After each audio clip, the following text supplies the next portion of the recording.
चलो let's begin. तो homework में मैंने आई थिंक एक्सरसाइज दी थी, यस सर। कन्वर्जन वाली एक्सरसाइज दी थी ना होमवर्क में। Yes sir. चलो कोई डाउट्स है उसमें?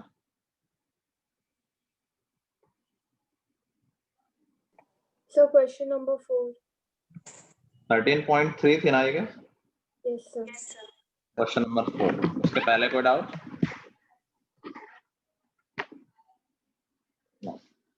क्वेश्चन नंबर 4 बोलना a well of diameter 3 metre, important question है, is dug 14 metre deep. The earth taken out of it has been spread evenly around in the shape of circular ring of width 4 meter to form an embankment. Find the height of embankment. देखो ये मैं जाते जाते जो मैं बात कर रहा था ये एग्जैक्टली वही क्वेश्चन है। रिंग बनाई गई है एक, भाई कहीं पर गड्ढा खोदा गया, वेल बोल दिया उसको। वेल देखा है सबने, कुआं। Yes sir. Yes sir. पानी निकालते हैं, अब तो शायद बहुत कम होते हैं, पहले हुआ करते थे। एनीवे, तो बेसिकली एक गड्ढा खोदा गया और जो उससे सैंड निकली, मिट्टी निकली है, उसको चारों तरफ स्प्रेड कर दिया गया है। तो चारों तरफ एक सर्कुलर रिंग सा बन जाएगा। और रिंग के वॉल्यूम की बात हम कर चुके हैं क्लास के लास्ट में, अगर याद हो। एक रिंग का वॉल्यूम क्या होता है? क्या होता है? Sir pi into R square minus second उसका रेडियस एंड इंटू हाइट। ये तो लास्ट क्लास में बात की थी ना, एरिया ऑफ, हाँ, area of base into height कर देना। एरिया ऑफ बेस कितना हो जाएगा? Pi capital R square minus small R square, that is area of base, और इनटू हाइट। ये हो जाएगा रिंग का वॉल्यूम।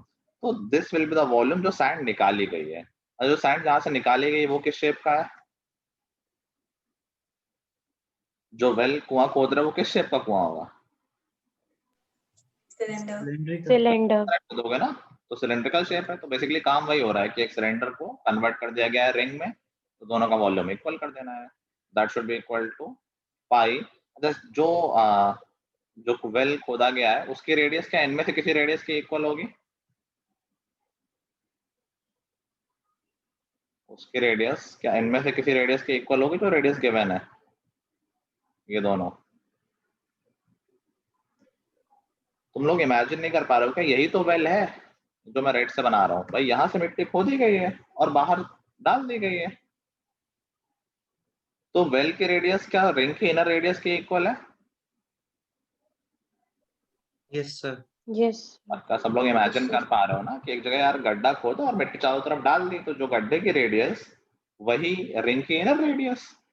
सेम ही तो है, यही गड्ढे की रेडियस है, ये रिंग की इनर रेडियस है। तो that is pi are square और हाइट ऑफ वेल, इसको मैं h1 लिख देता हूँ अभी के लिए। अब देखो पाई से पाई तो कैंसिल हो गया, बाकी वैल्यूज पुट कर देते हैं। तो वेल का डायमीटर है 3, मतलब इनर इनर रेडियस हो गई 3, मतलब 3/2 हो गई, तो ये हो गया 3/2 स्क्वायर। 14 मीटर डीप, तो वेल की हाइट हो गई 14, ये 14 हो गया। Earth is taken out spread evenly around in the shape of circular ring of width 4।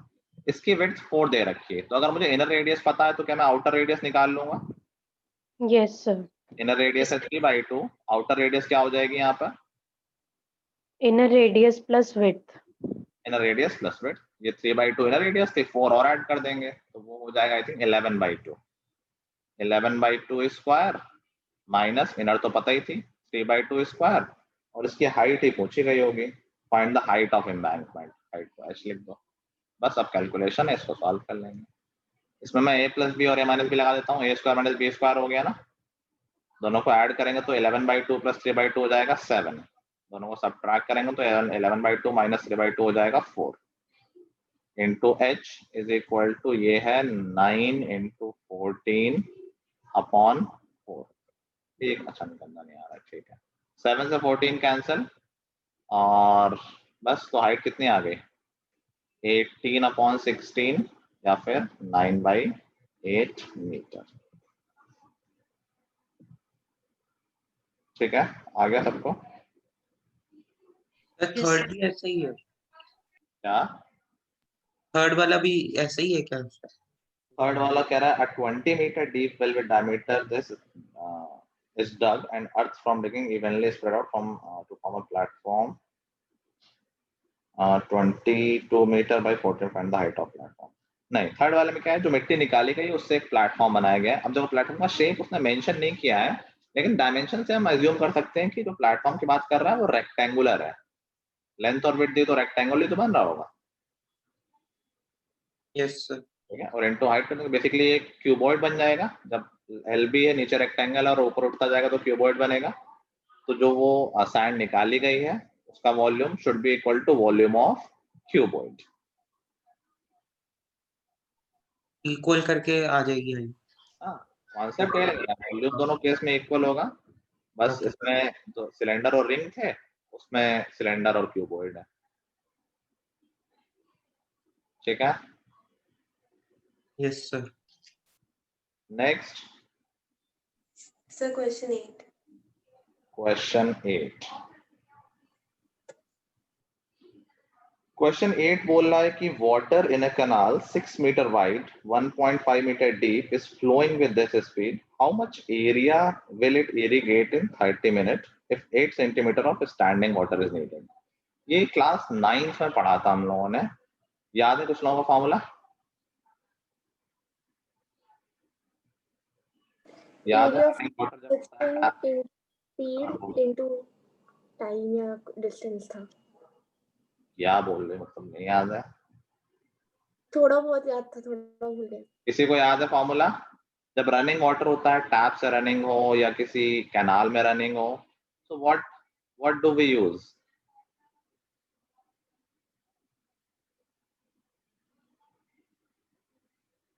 बोलो.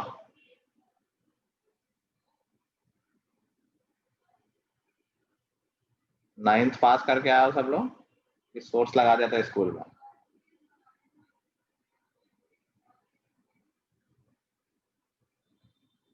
हाँ, ये भगवान भला करने.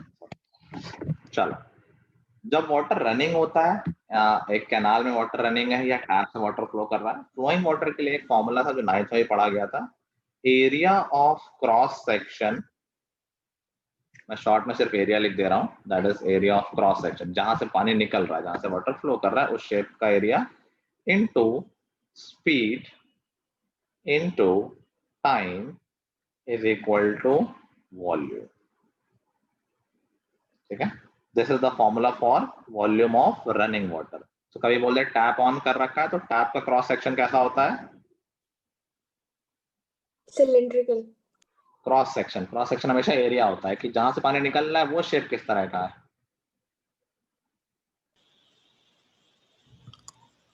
Cylindrical.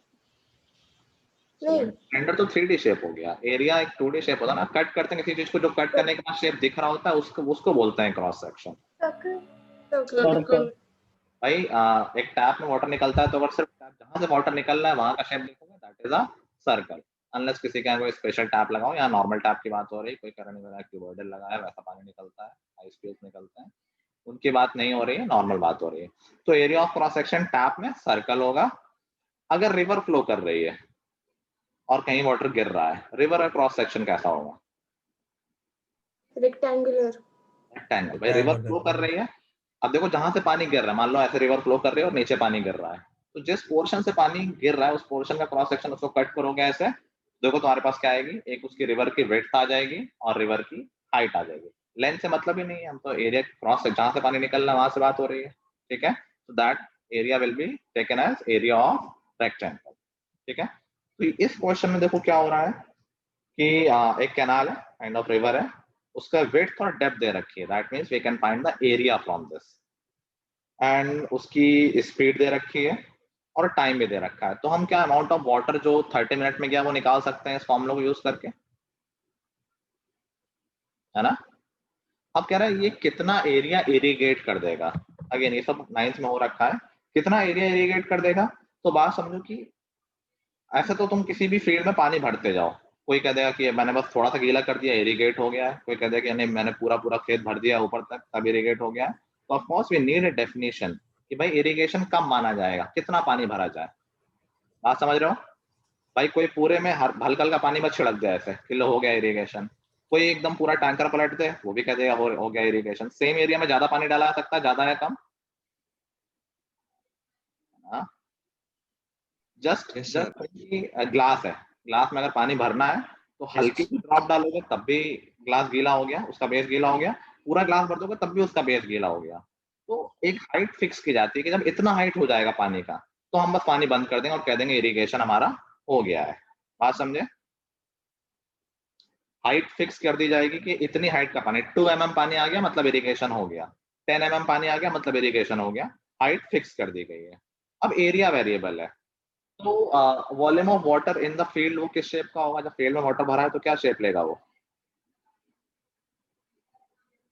खेत में पानी भरा हुआ है, किस शेप का होगा? रेक्टेंगल। सीढ़ी शेप नहीं होगा, पानी भरा हुआ है। क्यूबॉइड। Void. बॉयज, ठीक है। और हाइट फिक्स हो रखी है क्योंकि इतनी हाइट होगी तभी इरिगेशन माना जाएगा। तो हाइट फिक्स है, क्यूबॉइड का हम वॉल्यूम क्या एरिया इंटू हाइट से निकाल सकते हैं, ठीक है। Yes, sir. हाइट पता है, एरिया आ जाएगा। यही पढ़ना है यहाँ पर। देखो कितना पानी फ्लो हुआ है, तो area of cross section, units का बहुत ध्यान रखना है इसमें। एरिया ऑफ क्रॉस सेक्शन हो गया 6 इंटू 1.5 इंटू स्पीड, स्पीड है किलोमीटर पर आवर में। अब देखो हमने एरिया लिया है मीटर में, तो स्पीड को हमें किस में लेना चाहिए? स्पीड को किस में लेना चाहिए? मीटर पर सेकंड में। तो ये 10 किलोमीटर पर आवर है, मीटर पर सेकंड में चेंज कर सकते हैं, इससे मल्टीप्लाई कर दें। 10th में हो तुम लोग, क्या है भाई, बिल्कुल शर्म नहीं आ रही है क्या? 5/18. 5/18 ये चेंज हो गया है मीटर पर सेकंड में। इनटू टाइम, टाइम किस यूनिट में लेना चाहिए? Seconds. सब हम ऐसा यूनिट में ले रहे हैं, ठीक है। तो अगर हमने एरिया लिया है मीटर स्क्वायर में, बेसिकली मीटर ऐसा यूनिट होगी तो हर चीज ऐसा यूनिट में लेंगे। स्पीड ले रहे हैं मीटर पर सेकंड में और टाइम लेंगे सेकंड में। टाइम है 30 मिनट, इंटू 60 कर देंगे to convert it into seconds. इतना पानी गया है फील्ड में, उससे कितनी फील्ड इरिगेट हो जाएगी? एरिया में नहीं पता है, हाइट पता है भाई, इरिगेट हो चुकी है, दैट मीन्स उसकी हाइट होगी 8 सेंटीमीटर। 8 सेंटीमीटर है, मीटर में कन्वर्ट कर लेते हैं। समझ गए इक्वेशन सब लोग? कहाँ कहाँ कन्वर्जन हुआ है ये नोटिस कर पाए? एक ये कन्वर्जन हुआ है, एक ये कन्वर्जन हुआ है और ये भी कन्वर्जन हुआ है। सब कुछ अब मीटर सेकंड और जो ऐसा यूनिट है उनमें आ गया है। बस इसको कैलकुलेट कर लो, आंसर आ जाएगा। मैं एक 10 और डेसिमल हटा देता हूँ। और क्या हट सकता है? 8, डायरेक्टली 8 कैंसिल नहीं हो रहा है, 2 2 करके होगा। मैं 100 को नहीं छोड़ रहा हूँ कि 100 तो लास्ट में बहुत अच्छे से एडजस्ट हो जाएगा, इंटू 100 कर देंगे। 8 कैंसिल किया, 3 बार मैंने 2 कैंसिल किया, एक बार 2 यहाँ से कैंसिल किया, एक बार चलो यहाँ से कर देते हैं 15 और एक बार यहाँ से कर देते हैं 30। देन 6 से कैंसिल कर देते हैं 18 को 3 और 6 से 30 को 5। 3 और 5 15 फिर से कैंसिल हो जाएगा। Finally we have 3 into 15 into 5 into 5 into 5 और क्रॉस मल्टीप्लाई होकर 100 आ गया। This much area will be irrigated. अरे बहुत मल्टीप्लिकेशन करना है। That should be 15 into 3, 45. 45 into 5,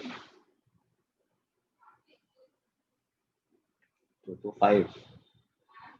225 into 25.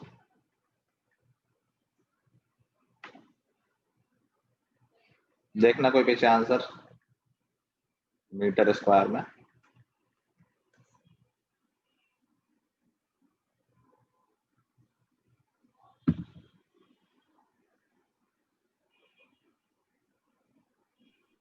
सही है sir. Calculation should not be a problem. मान लो गलत भी होता तो उससे कोई फर्क नहीं पड़ रहा। कॉन्सेप्ट सब लोग समझ गए? जो पानी गया है उसी से इरिगेशन हुआ है, दैट्स इट। जितना रिवर से फ्लो हुआ है दोनों तरफ हमने अभी भी वॉल्यूम ही इक्वल किया है। एक तरफ वॉल्यूम रिवर का जो फ्लो से निकला और एक तरफ वॉल्यूम फील्ड में जो इरिगेशन के बाद इकट्ठा हुआ है। अच्छे से फॉर्मूला कर लेना, ये क्वेश्चन भी आ सकता है।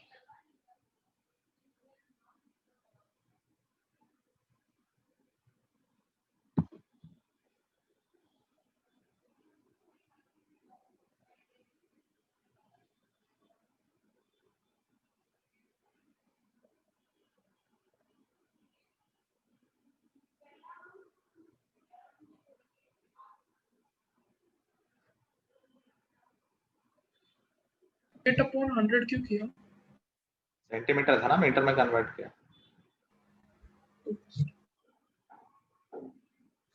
सब लोगों को सिचुएशन वैसे समझ में आ गई ना प्रैक्टिकल वे में कि क्या हो रहा होगा?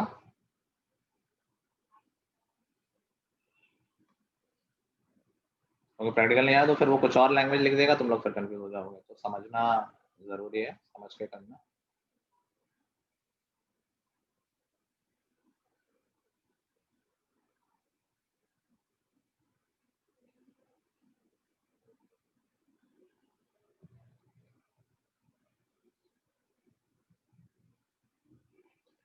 क्वेश्चन नंबर 9 भी आएगा, इसी पे बेस्ड है। 9 में डाउट है क्या? Yes, sir. Yes, sir. ये नोट कर लेना तो बता देना। नोट हो गया क्या सबका? Yes, sir. Okay. Let's see question number 9. A farmer connects a pipe of internal diameter this much from a canal into a cylindrical tank in her field, which is 10 meter in diameter and 2 meter deep. Basically, tank का सब कुछ दे रखा है, radius भी पता है और height भी पता है. If the water flows through pipe at a rate of this much, how much time will it take to? How much time will the tank be filled? Same फंडा. पाइप है तो एरिया क्रॉस सेक्शन क्या लेंगे? Pipe का cross section कैसा होगा? Circle. Sir तुम लोग क्रॉस सेक्शन अगर नहीं समझ रहे हो तो मैं एक बार और एक्सप्लेन कर रहा हूँ। जैसे जैसे ये मान लो पेन है, ठीक है। क्रॉस सेक्शन का मतलब होता है कट करोगे इसको, दो क्रॉस सेक्शन होते हैं, हॉरिजॉन्टल और वर्टिकल। तो हॉरिजॉन्टल कट कर रहा हूँ ऐसे, या वर्टिकल कट कर रहा हूँ। तो अगर हॉरिजॉन्टल कट कर रहा हूँ, कट करने के बाद जो शेप दिखाई दे रहा है, सपोज मेरे पास एक नाइफ है, उसमें मैंने रेड कलर लगा लिया है। तो जब हम कट करेंगे तो जो कलर जिस शेप का दिखाई दे रहा है, भाई अगर यहाँ कट करोगे तो रेड कलर उसी में आएगा ना, जो कट के पीस आया होगा वो सर्कल होगा। जैसे क्यूबॉइड है, क्यूबॉइड को वर्टिकली कट करोगे क्या दिखाई देगा, किस तरह क्रॉस सेक्शन होगा? Rectangle. रेक्टेंगल। क्यूबॉइड को हॉरिजॉन्टली कट करोगे क्या दिखाई देगा? Rectangle. रेक्टेंगल। तो दोनों का डिफरेंट रेक्टेंगल होंगे, वर्टिकली में ये वाला रेक्टेंगल होगा और हॉरिजॉन्टली में ये वाला रेक्टेंगल होगा। कोन को कट करोगे ऊपर से किस तरह क्रॉस सेक्शन आएगा? Circle. सर्कल। कोन को नीचे से कट करोगे कैसा आएगा? थोड़ा नीचे बड़ा सर्कल आ बड़ा सर्कल आ जाएगा। कोन को वर्टिकल क्रॉस सेक्शन कैसा होगा? Triangle. ट्रायंगल। ठीक है, समझ गए ना सब लोग? चलो तो इस फार्मर की कहानी देखते हैं। इसने अब देखो कैनाल लिखा है, कैनाल का कोई मतलब नहीं, क्योंकि पानी तो आ रहा है पाइप से, तो हमारे लिए तो जहां से निकल रहा है पानी, दैट इज इंपॉर्टेंट। तो pipe is important, not the canal. तो एरिया ऑफ क्रॉस सेक्शन कितना हो गया? ये एक सर्कल है, पाई आर स्क्वायर। तो pi radius square, diameter 20 centimetre है, रेडियस 10 सेंटीमीटर हो जाएगी। और मैं मीटर में लिख रहा हूँ तो 10/100, जो कि हो गया 1/10। तो ये फाइनली देखो मैंने काफी कुछ ओरली बोल दिया और उसके बाद लिखा है। This is pi are square, radius है 10 सेंटीमीटर, ये मीटर में लिखा हुआ है 10/100, जिसको 1/10 लिख दिया गया है। ठीक है। इनटू स्पीड, स्पीड क्या है? 3 kilometre per hour. 3 kilometre per hour है, चेंज करूंगा 5/18। इनटू टाइम, टाइम इस बार पूछा गया है, टी लिख दो, इज इक्वल टू जो भी वॉल्यूम ऑफ पानी इकट्ठा सिलेंडर में हुआ तो सेम ही पानी तो होगा, जो पानी निकला है पाइप से वही पानी सिलेंडर में गया है, वही उसके टैंक में गया है। तो that is equal to volume of the tank pi. Radius of the tank is 10 metre diameter है, तो 5 इज द रेडियस और हाइट इज 2। ठीक है, बस सब कुछ तो पता ही है। कैंसिल करना शुरू करते हैं।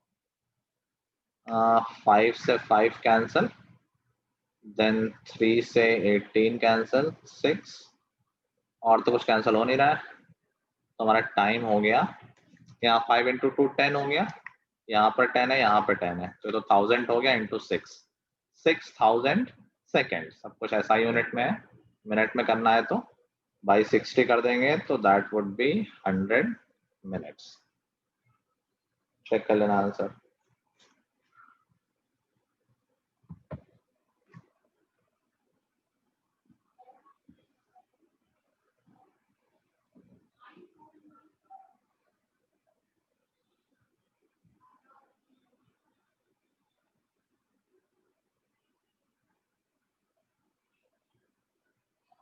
सर यही है। ठीक है,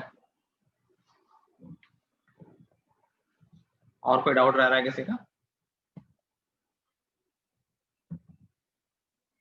चैप्टर समझ में आ गया है सबको? यस सर संडे को मेरा टेस्ट नहीं, अवनीश सर से पूछना जा सकता है। सर हाँ, मैंने आपको एक कैलकुलेशन भेजी थी, वो सॉल्व करके दिखा दो। नहीं कुछ गलती भी मैं नहीं थी। अच्छा मतलब बता देता हूँ फिर से। पहले मुझे क्वेश्चन बता दो, पता चला तुमने एक्सप्रेशन ही गलत बनाया हो। क्वेश्चन क्या था? 3 स्फीयर को मिला के नया स्फीयर बनाया गया है क्या? Yes sir. Sir third question ये है इस एक्सरसाइज का। अच्छा, तो तुम अपने calculation नहीं second sorry. second. Metal sphere of radii 6, 8, 10 are melted to form a single solid sphere. Find the radius of resulting sphere. कह रहा 3 स्फीयर को मेल्ट करके एक बड़ा स्फीयर बनाया गया। बताओ जो स्फीयर नया बना है उसकी रेडियस क्या होगी? तीनों स्फीयर का वॉल्यूम का sum should be equal to volume of नया स्फीयर। तो पहला स्फीयर 4/3 पाई 6 क्यूब, दूसरा स्फीयर 4/3 पाई 8 क्यूब, और तीसरा sphere 4/3 pi 10 cube. This should be equal to जो नया स्फीयर बना है उसका वॉल्यूम, तो 4/3 पाई आर क्यूब। पूरे लेफ्ट हैंड साइड से 4/3 कॉमन है, तो finally we have r cube is equal to 6 cube plus 8 cube plus 10 cube. कुछ लोग यहाँ गलती कर सकते हैं, लिख देंगे r is equal to 6 plus 8 plus 10। बिल्कुल नहीं करना, ये बहुत बार होता है। रूट सिंगल सिंगल टर्म्स में हम नहीं ले सकते हैं, हमें जो स्क्वायर रूट क्यूब रूट कोई भी रूट होगा एक कंबाइंड एक टर्म होगा तभी ले सकते हैं। तो हमें कैलकुलेशन यहाँ से करनी पड़ेगी। 6 क्यूब होता है 216, सबको याद है। 8 क्यूब कितना होता है? 512. 512 याद कराया गया है। पुराने बच्चों को 2 साल से याद कराया जा रहा है, नए बच्चों को शुरू में बताया गया था। ये सब याद करके रखना है, तो सेव योर टाइम। इन सबको ऐड करोगे तो ये हो जाएगा 1728। कोई गेस कर सकता है किसका क्यूब होगा ये? 12. 12 r इज इक्वल टू 12 आ गया। ठीक है चिराग, और जिसको नहीं याद है तो कोई दिक्कत नहीं, इसको फैक्टराइज करोगे बहुत आराम से आ जाएगा। इसका क्यूब रूट 12।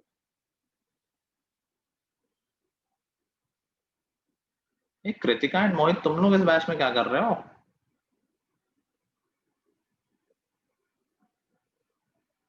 हमारी तो आज साइंस की क्लास होगी ना? यस सब ज्वाइन करने जा रहे हैं। अच्छा, तो नोइंगली आए हो तुम लोग, पता है तुम्हें, या गलती से आ गए हो? सब गलती से आ गए। पता नहीं था। पता है, शेड्यूल तो पता ही है ना, जाओ जल्दी। Yes sir.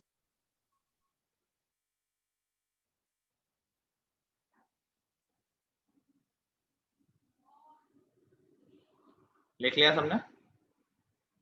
Yes sir. तो ऑफिशियली हमारा ये चैप्टर ओवर है। एक सेक्शन जो जो हट गया है उसके सिर्फ फॉर्मूले लिख लेते हैं, that is frustum of cone. Frustum of cone क्या होता है, पता है किसी को?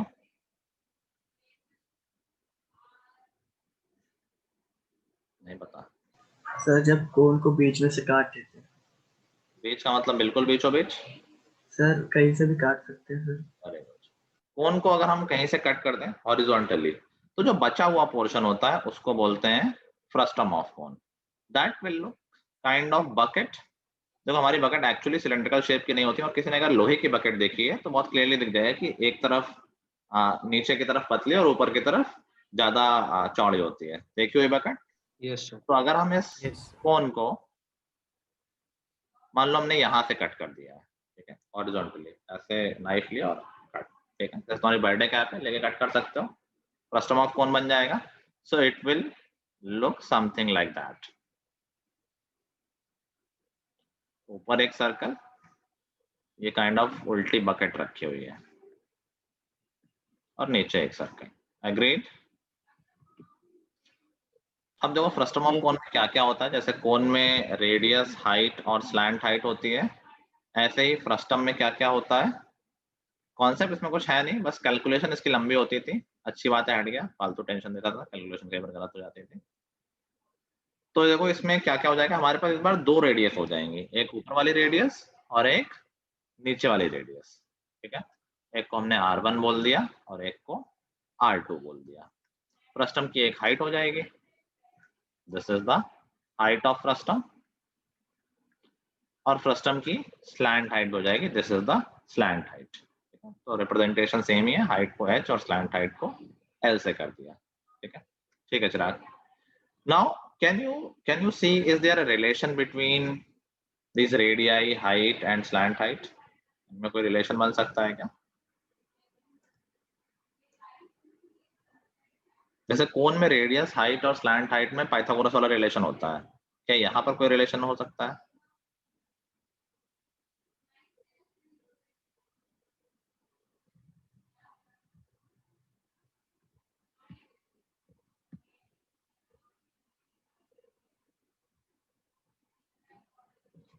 किसी को ज्योमेट्री अच्छे से दिखती नहीं ना यहाँ पर। चलो मैं हिंट दे रहा हूँ, आप बताओ। सर R2 माइनस R1 से तो वो डिस्टेंस मिल जाएगा और वेरी हाइट गुड। तो ये हाइट तो h ही हो गई, मैंने परपेंडिकुलर ड्रॉप कर दिया है। क्या बेस की लेंथ R2 माइनस R1 हो गई? Yes. Now we have a Pythagoras relation between these three sides, तो हम कह सकते हैं कि h square plus R2 minus R1 square is equal to L square. So that's how radii of frustum, slant height and heights are related.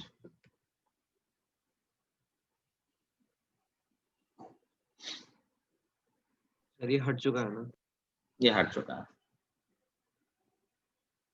क्या difficult लग रहा है देखने में? फालतू की लंबी कैलकुलेशन हो जाएगी। अभी फॉर्मूले कहाँ देखे हैं तुमने?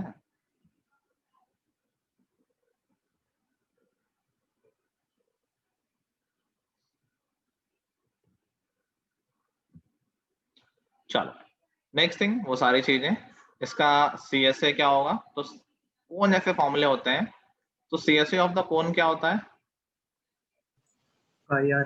IRL। यहाँ पर दो रेडियस है, तो वो हो जाएगा pi R1 plus R2L। Easy to remember, R की जगह बस R1 प्लस R2 आ जाएगा। That's it. अब तुम लोग TSA निकाल सकते हो खुद से। TSA में क्या क्या फर्क पड़ जाएगा? सर ऊपर वाले सर्कल और नीचे वाले सर्कल का एरिया ऐड हो जाएगा। वेरी गुड भाई, TSA निकालना हो तो ऊपर और नीचे की सरफेस भी ले लेंगे CSA के साथ साथ, तो ये तो आएगा ही आएगा, पाई R1 प्लस R2L प्लस ऊपर और नीचे के सर्कल का एरिया, तो पाई R1 square plus R2 square. Now you can imagine कि अगर ये वैल्यूज डालनी होती तो थोड़ा सा लंबा हो जाता है, इसीलिए थोड़ी सी गलती के चांसेस भी हो जाते हैं इसमें।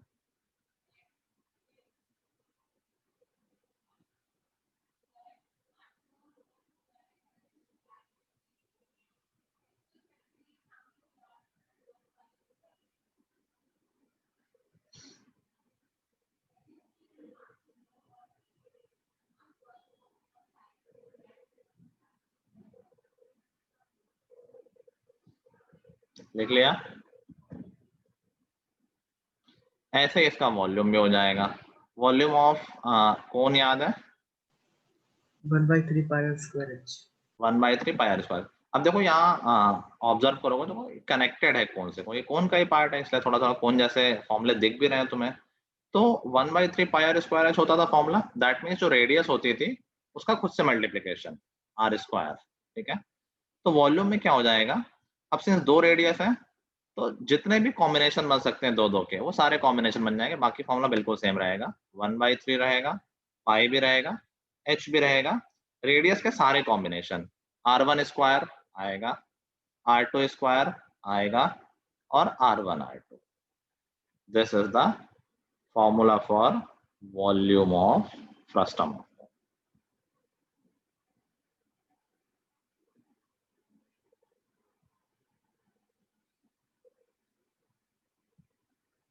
क्या लग रहा है, क्वेश्चन करोगे एक दो फ्रस्टम पे? No sir. रहने दो। ठीक है, चलो टेक्निकली हमारा चैप्टर ओवर हो गया है। For more practice I have shared a worksheet in the group, तो उसमें 15 क्वेश्चन है। वी हैव सम टाइम, अभी कुछ क्वेश्चन कर लेते हैं, बाकी होमवर्क में कर लेंगे। ठीक है, सफिशिएंट प्रैक्टिस हो जाएगी और चैप्टर भी होगा। तो ऐसा करो तुम लोग, अभी क्वेश्चन नंबर 1 से लेके 1 से 3 करो, देखते हैं कितना टाइम मिलता है। 1 से 3 करो अभी।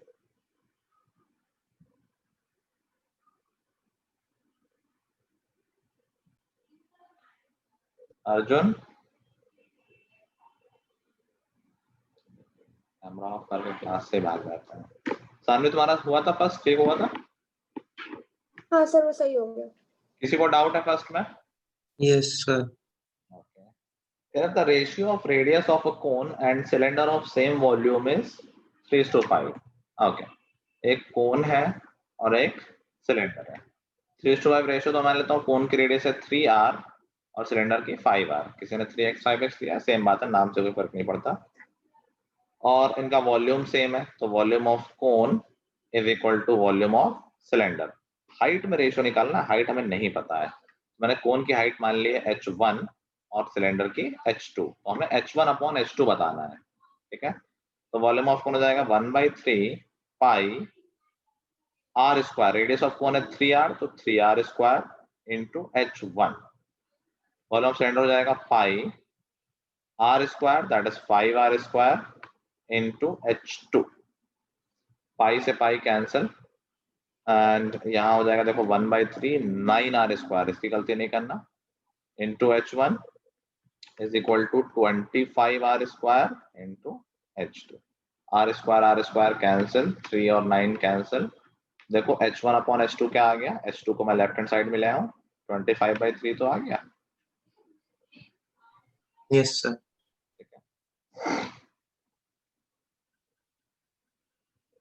क्वेश्चन नंबर 2 में डाउट किसी को? क्वेश्चन नंबर 2 में डाउट? आई गेस नहीं है।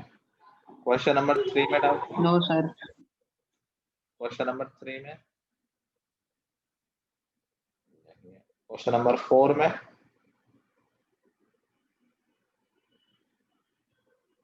डाउट ही नहीं चल रहा है। और फोर्थ में है।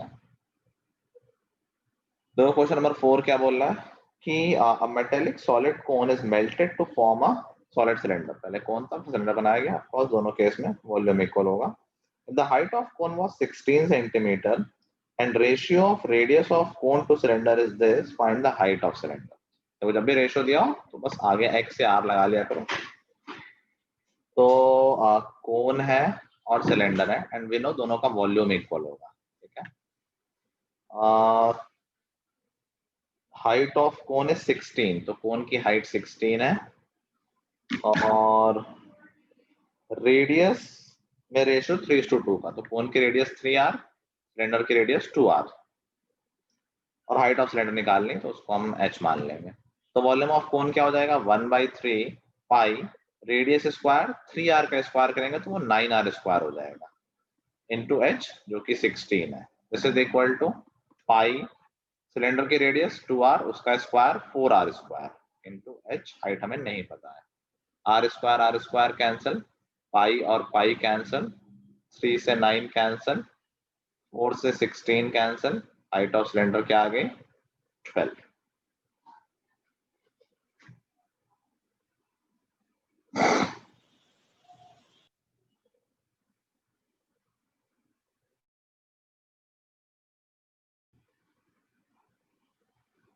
ठीक है,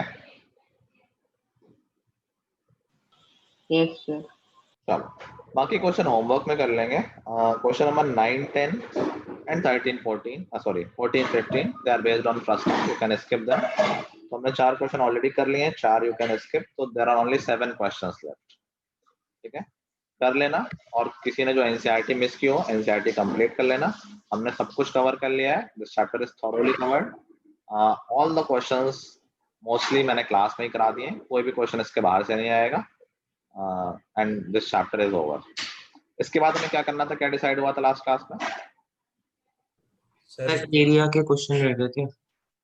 अच्छा हाँ ठीक है, नेक्स्ट क्लास में जो हमने ट्रायंगल चैप्टर में एरिया ऑफ जो एरिया पे बेस्ड क्वेश्चन थे सिमिलर ट्रायंगल्स के एरिया पे, वो मैंने पहले नहीं कराए थे, कि गलती से सोच लिया था कि वो सिलेबस से हट गया है, तो वो क्वेश्चन जिन्होंने नहीं ट्राई किए रिवाइज कर लेना। एक्सरसाइज वो छोटी सी है, एरिया वाले एक्सरसाइज में आई थिंक 6-7 क्वेश्चन ही है। वो सर try उसमें कर- प्रूफ के तो ज्यादा ही क्वेश्चन है।